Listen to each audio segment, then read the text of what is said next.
This is the Lone Crater YouTube. We hope this video helps. You've opened the doc and you're ready to sign. Start now by placing the cursor where the signature belongs. Use Insert Drawing New to create a signature with line scribble, or click Insert Image to upload a scanned PNG of your handwritten signature. If you want a formal workflow, install an e-signature add-on from Extensions.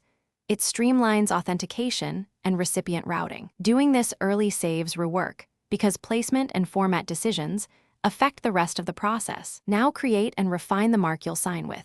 If you drew in drawing, tidy the stroke and click Save and Close.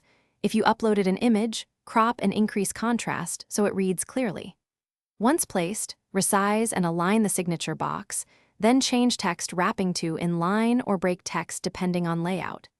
If you chose an e-signature add-on, follow its prompts to place signature fields and require authentication, because that ensures signatures are verifiable and legally tracked. Finish by confirming placement and saving a certified copy.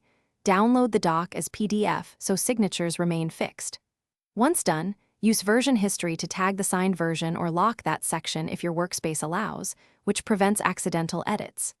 If you used an add-on, make sure recipients complete authentication and check the audit trail. If something goes wrong, re-upload a cleaner PNG or verify the add-on's permissions and account sign-in. That fixes most failures quickly. Thanks for watching. Consider subscribing if we helped you.